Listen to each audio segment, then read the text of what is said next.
Well, it was purely by accident. In law school, I had planned to be a securities lawyer. And the firm I was clerking with my last year of school did basically securities work, and that's what I planned to do. But then I had a 3-year term of service as a JAG officer in the Marine Corps. So I was doing basically trial work, and when I came back to the firm after service, I was the only young associate with litigation experience. So instead of being a securities lawyer, I was put into the litigation section. And one of the senior partners was a close friend of John Griffin, who owned Griffin Communications. And they got sued for defamation a couple of times. And one of the other partners also picked up, I think it was Combined Communications at the time, Channel 5, as a client. I was the litigation associate. So, I was working on those cases as, doing the research and grunt work as a young lawyer would do. But I really enjoyed that area of practice and started attending some conferences to learn more about the law, and started writing about it.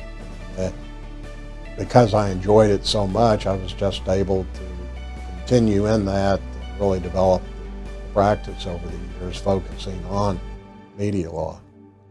It would be hard to pick any one of them. Every one of the cases that we handled has had some unique aspect that has allowed us to develop the law. And in some respects, when I first started, there were only a handful of Oklahoma appellate cases dealing with defamation law. We were just at that point 15 years down from New York Times versus Sullivan, about 4 or 5 years after Gertz. And so the law was in its infancy in Oklahoma.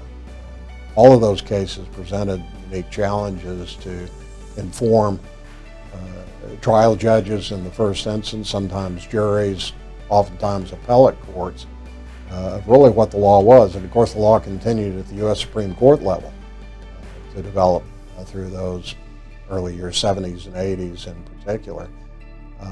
I don't know that there was one case in that time that really stands out in my mind as being something that was defining me.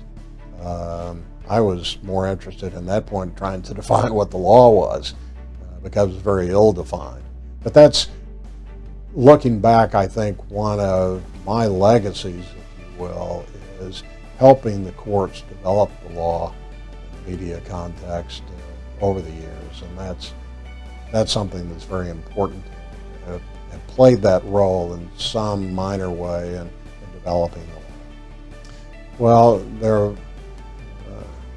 my real mentor, and I didn't do a lot of First Amendment work with him, but as a lawyer, my mentor was Paul Murrah, who was the son of Judge Murrah, for whom the federal building was named. Paul and I were very close friends, worked a lot together on a lot of different cases, and he was as influential as any person in my professional life.